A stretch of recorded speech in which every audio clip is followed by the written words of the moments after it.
दोस्तों यूएई यानी कि यूनाइटेड अरब एमिरेट्स के एक बड़े प्रोमिनेंट वॉइस हैं, इंटेलेक्चुअल हैं, अब्दुल खालिक अब्दुल्ला।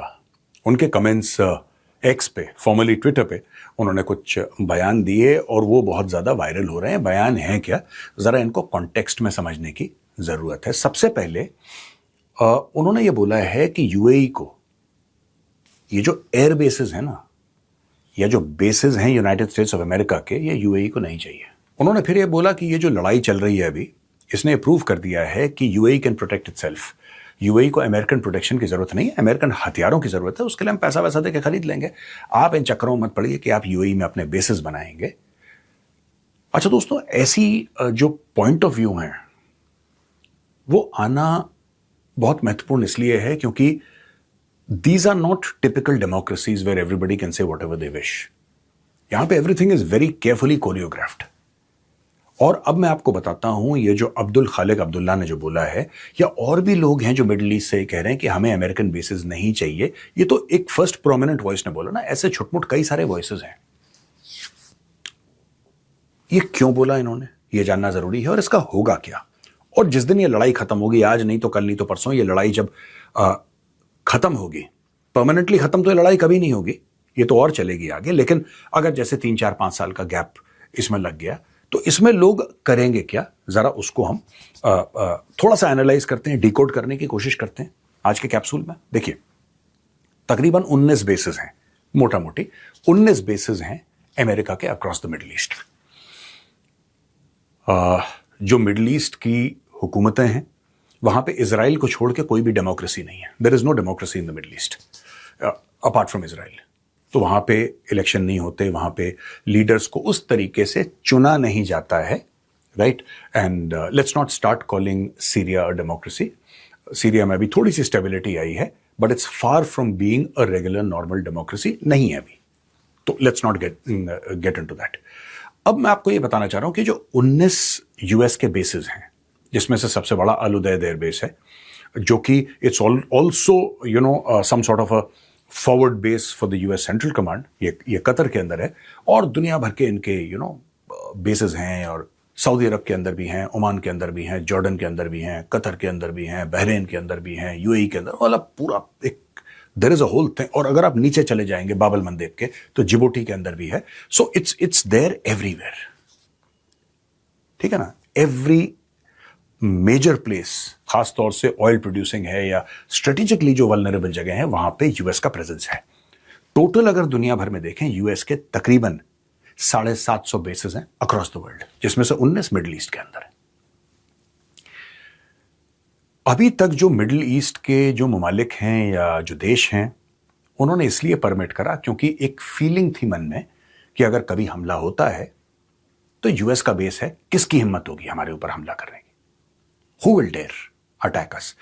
सऊदी अरब का भी यही लॉजिक था, यूएई का भी यही लॉजिक था, हर एक मुल्क का यही लॉजिक था कि यार एक बात तो बताओ, यूएस का एयरबेस है, यहां पे पेट्रियट मिसाइल्स हैं, यहां पे टोमाहॉक हैं, यहां पे एयरक्राफ्ट कैरियर्स आते रहते हैं, यहां पे मरीन्स बेस्ड हैं। किसकी हिम्मत है, किसकी हिम्मत है जो हमारे ऊपर हमला कर दे। तो हम लोग सेफ हैं, यानी कि अमेरिकन को आपने जगह दे दी, अमेरिकन ने अपने फौजी वहां पे डाल दिए, आपने कुछ कुछ पैसा अमेरिकन के साथ ट्रेड करा, तेल शेल का मामला करा, डॉलर में आपकी डीलिंग हुई, अमेरिका खुश है, अमेरिका के बेसिस वहां पे हैं, ये कंट्री खुश है क्योंकि इसको प्रोटेक्शन मिल रहा है, and it serves both, it's a symbiotic relationship.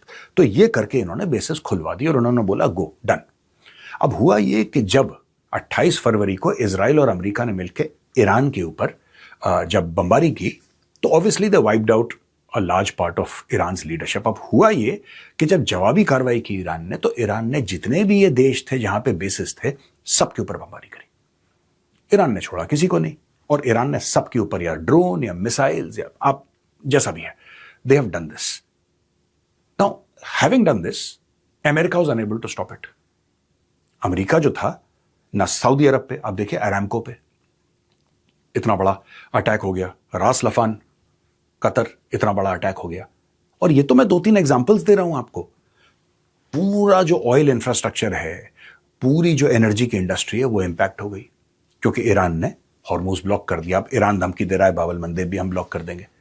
तो अब लोगों के मन में बात आ रही है कि यार 2 बातें हैं इसमें।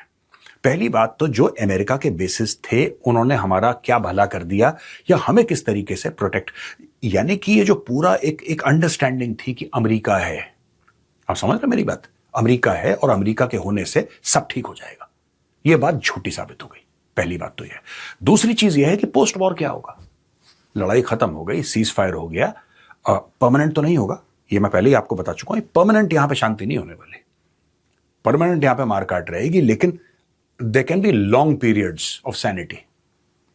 तो जो लॉन्ग पीरियड ऑफ सैनिटी है उसमें अब इस पोस्ट वॉर की जो रियलिटी है, जिसमें ईरान ने डायरेक्टली फेस ऑफ करा है अमेरिका के खिलाफ, ईरान ने डायरेक्टली फेस ऑफ किया है इजराइल के खिलाफ, राइट, और पूरे जितने भी ममालिक हैं सबके ऊपर मिसाइल मारी है।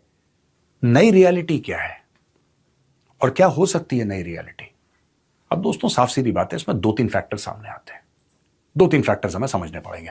पहला फैक्टर हमें यह समझना पड़ेगा कि जो नई रियलिटी होगी उसमें अगर ये सारे लोग धीरे धीरे over a period of 10-15 years, अगर किसी को यह गलत फहमी है कि कल सारे अमेरिकन बेसिस बंद हो जाएंगे, ऐसा नहीं होने वाला, लेकिन over a period of some years, मैं गेस तो नहीं कर सकता कि कितने साल, over a period of some years, अगर ये लोग कहते हैं अमेरिका से कि बस ठीक है अब आप चलो यार बहुत हो गया, और अमेरिका एक्चुअली अपने बेसिस हटाना शुरू कर देता है over a period of years, फिर क्या होगा? तो फिर इसमें 2 सूरतें हैं, या तो चाइना बीच में आएगा। चाइना ऐसा है नहीं, चाइना के भी बेसिस हैं, ऐसी बात नहीं कि चाइना के बेसिस नहीं है, लेकिन चाइना वो गलती नहीं करना चाहता जो अमेरिका करता है, अपने आप को वो मिलिटरीली ओवरस्ट्रेच नहीं करेगा जैसे अमेरिका करता चला आया है, लेकिन चाइना का बड़ा तगड़ा इन्फ्लुएंस रहेगा।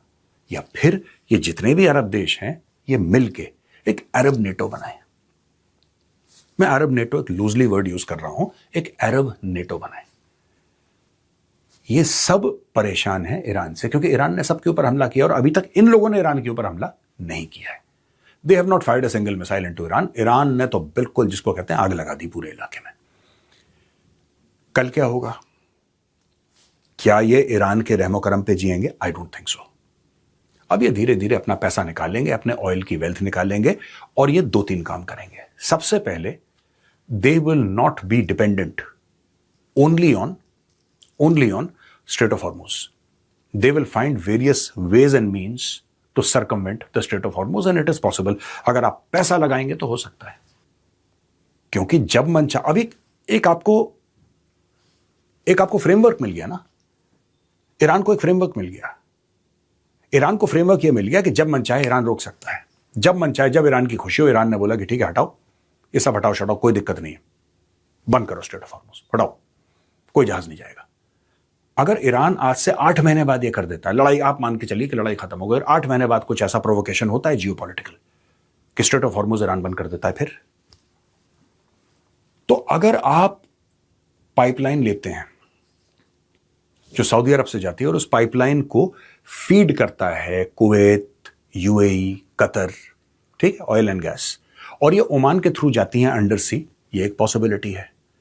क्योंकि अगर हम सिर्फ बात करें east to west pipeline Saudi Arab की, ईस्ट टू वेस्ट पाइपलाइन, फिर उसके 2 तरीके हो सकते हैं। एक तो ऊपर से जाएगी, पर that will go towards the Mediterranean Sea and other places, वो तो अलग तरीके से जाएगी ना, ऊपर से सुएज कैनाल से। नीचे से अगर बाबल मंदेब पे जाना है, फिर आपको हूथियों को सेट करना पड़ेगा, and Houthis are under control the Iranian regime. तो 2 ही तरीके हैं ना, 2 ही तरीके हैं। एक तरीका स्ट्रेट ऑफ हॉर्मुज है, उसके नीचे है बाबल मंदेब, तरीके तो 2 ही हैं। अगर इन दोनों तरीकों के अलावा तीसरा तरीका निकालना है तो फिर मोटा पैसा खर्च करना पड़ेगा, फिर भारत भी उसके लिए तैयार रहे। India should be ready for it, Saudi Arabia should be ready for it, और सब लोग अपना मन बनाएं कि ठीक है साहब, ऐसा है कि Iran is not a reliable partner. Iran जब मन चाहे, अच्छा ईरान के ऊपर सैंक्शंस लग सकते हैं, लगे भी हुए हैं। कल अगर ईरान के ऊपर सैंक्शंस लगे, आप लड़ाई नहीं हुई, कोई युद्ध नहीं हुआ, ईरान के ऊपर सैंक्शंस हट गए, मानिए कुछ ऐसी डील हो जाती है ट्रंप के बीच में और इन सब के बीच में, ईरानियों के बीच में, कि ईरान से सैंक्शंस हट गए और ईरान अपना तेल बेच रहा है। कल अगर ईरान कुछ ऐसा करता है, फिर से एक बार न्यूक्लियर के पीछे भागता है, बैलिस्टिक मिसाइल के पीछे भागता है, और कोई दूसरा प्रेसिडेंट ट्रंप के बाद वाला इस पे रोक लगा देता है, वो कहता है कि नहीं आप ऐसा नहीं कर सकते, आपके ऊपर दोबारा सैंक्शंस। तो अब ईरान को यह पता लग गया है कि हमारे ऊपर कुछ भी होगा, अगर हम स्ट्रेट ऑफ हॉर्मुज बंद कर देते हैं तो दुनिया की चीखें निकल जाएंगी। ये ईरान को पता लग गया। ईरान इसको इस्तेमाल करेगा, बार बार इस्तेमाल करेगा। ईरान रुकने से नहीं रुकेगा। वो स्ट्रेट ऑफ हॉर्मुज के बंद करने से वो देश भी सफर करेंगे। वो देश जो हैं वो भी सफर करेंगे जिनका इस लड़ाई से कोई लेना देना नहीं है। राइट? भारत का कोई लेना देना नहीं है। India will suffer, right? Japan will suffer, south Korea will suffer, China will suffer, all these countries will suffer, right? तो या तो आप दोनों को सरकमवेंट करें। अगर आप कहते हैं कि हमने दोनों को सरकमवेंट करना है, फिर ओमान से एक रास्ता हो सकता है, या फिर आप बाबल मंदेब को खुला रखें कुछ तो। यानी कि अब धीरे धीरे अरब वर्ल्ड से आवाज ये निकल रही है, खासतौर से ऑयल रिच अरब कंट्रीज से, कि यार ये जो यूएस के बेसिस है ना, इनसे हमें कोई फायदा तो हुआ नहीं है। They have not been able to protect us. जब ईरानी हमारे ऊपर हजारों मिसाइल और ड्रोन्स भेज रहे थे, तब ये अमेरिकन थे कहां पे? इसका मतलब कि हमने अमेरिकन पावर को ओवर एस्टिमेट कर लिया। अमेरिकन तो कुछ नहीं कर पाए, अपने बेसिस नहीं बचा पाए, तो हमें क्या बचाएंगे वो लोग? They have not been able to defend their own bases, protect their own basis.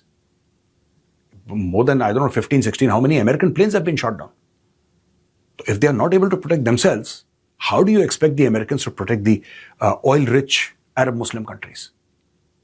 तो ये 2-3 सिनेरियो मैंने सोचा डिस्कस करूं। ये बड़ा इंटरेस्टिंग पॉइंट ऑफ व्यू है जो कि आया था इस यूएई के जो शख्स हैं, ये जिन्होंने यूएई से ये बात बोली और बोला कि we don't need American bases, we need American weapons, we are happy to buy American weapons, but we actually don't need bases. और मुझे ऐसा लगता है कि बिना सरकारी आशीर्वाद के ये बातचीत शुरू नहीं होती है। सरकारी आशीर्वाद के साथ ही बातचीत शुरू हुई है।